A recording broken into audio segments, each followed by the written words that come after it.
국민배당금제는 국가 예산을 절약하고 제도의 통폐합, 새로운 세원 창출, 국가 경제 규모가 커질 수 있는 경제적 선순환 구조 형성 등으로 재원이 충분하게 마련되므로 매월 150만 원 정도를 주는 것은 얼마든지 가능하다.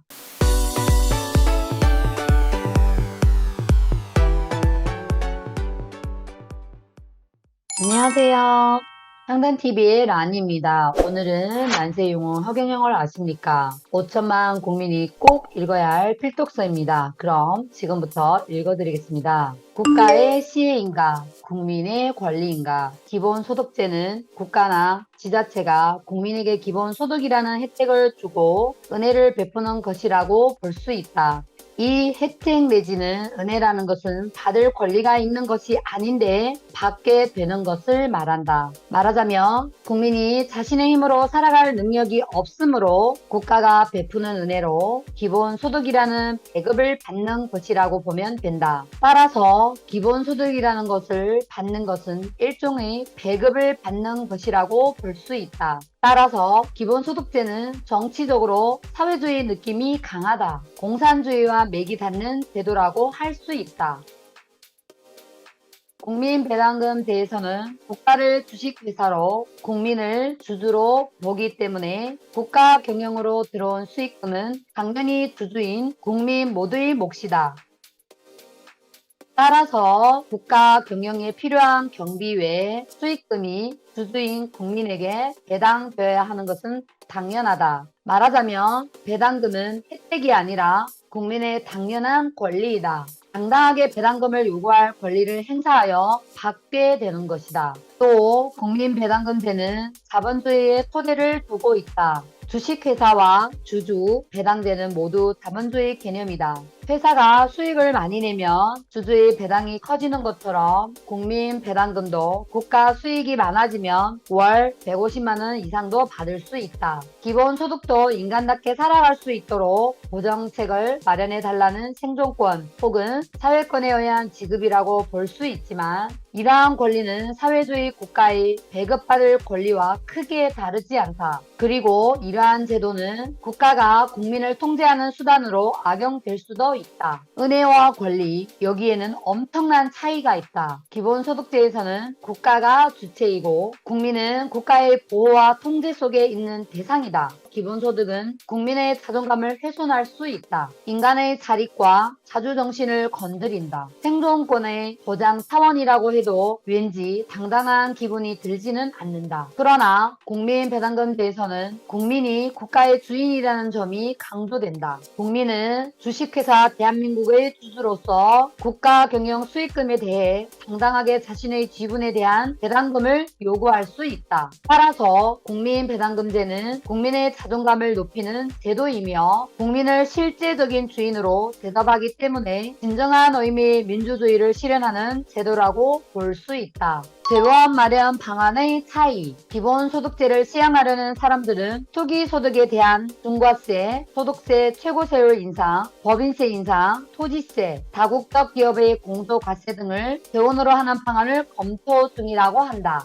말하자면 증세가 주요 재원 마련 방안이다. 세금을 더 거두어서 필요한 예산을 충당한다는 것이다. 증세에 대한 국민 저항에 대해서는 기본소득의 혜택을 부자나 가난한 사람이나 상관하지 않고 똑같이 받기 때문에 그다지 크지 않을 것이라는 낙관론을 펴고 있다. 그러나 지금처럼 방만한 예산 집행과 불필요한 다른 제도들을 그대로 유지하면서 기본소득제만 실시하는 것은 재원 마련에 한계가 있을 수밖에 없고 재원을 증세에만 두기 때문에 납세자의 불만이 커질 수 있다. 국민배당금제는 현행 국가 예산의 약 70%를 절약하고 불필요한 제도 폐지, 세금 통폐합, 재산비례 벌금제, 교도소 폐지, 특수사업자 신설 등으로 재원이 마련된다. 오히려 기본소득제와는 반대로 상속세, 재산세 등의 폐지와 세금 통폐합으로 직접 세가 줄어 세금 부담이 적게 느껴지고 또 세금 포인트 제도로 성실하게 세금을 많이 내는 사람들은 사회로부터 존경을 받을 수 있도록 우대하기 때문에 세금을 더 많이 내려는 사회 분위기가 형성되는 등 예산 확보에는 아무런 아무런 문제가 없다. 세금 포인트 제도는 세금을 많이 내거나 성실하게 내면 그만큼 국가에서 포인트를 주고 우대하는 제도이다. 세금 기부 포인트가 높은 사람은 국가 유공자로 우대하고 자동차 번호판 색상을 달리하는 등의 방법을 통해 사회에서 존경받을 수 있도록 하고, 혹 회사나 부도가 나더라도 국가에서 회생할 수 있도록 도와주는 등 혜택을 준다. 세금 포인트는 상속도 가능하다. 이렇게 하면 사람들은 세금 내는 것을 아까워하지 않으며 오히려 경쟁적으로도 더 내려고 하고 납세를 통해 사회에 기여하려는 사람들이 많아질 수도 있다. 이러한 사회적 분위기는 시대적 대세가 될 수 있다. 국민은 세금을 내주는 기업들 덕분에 배당금을 받으므로 기업이 더 잘 돼서 더 많은 이윤을 낼 수 있도록 기업을 응원하게 되므로 국민, 개개인과 기업이 모두 잘 되는 상생의 구조가 만들어질 뿐 아니라 경제 규모가 더욱 커지면서 세수도 늘어 예산 확보에는 아무런 문제가 없게 된다. 한편 기본소득세는 기존의 국가 예산이나 제도 등을 그대로 둔 채 시행하기 때문에 그 금액에 한계가 있을 수밖에 없다. 세금을 추가로 많이 거두면 조세 저항이 있을 수밖에 없고 국가 부채를 내는 것도 부담스러운 일이다. 그래서 기본소득세를 주장하는 측에서 실제 시행을 고려하여 계산해 본 결과 고작 1년에 50만 원이나 100만 원 정도 줄 수 있다는 이야기가 나오게 되는 것이다. 국가가 국민에게 기본적인 생활이 가능하도록 하겠다는 애초의 취지가 무색해지는 금액이 아닐 수 없다.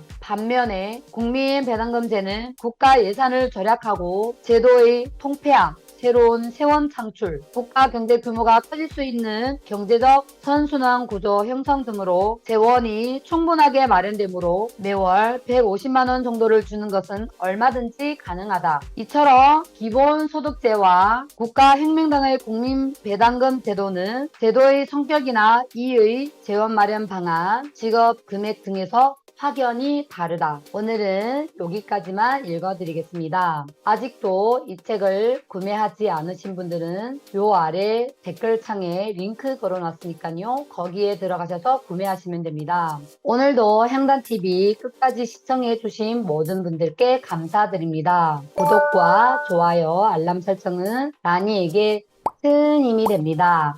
다음 시간에 또 만나요. 감사합니다.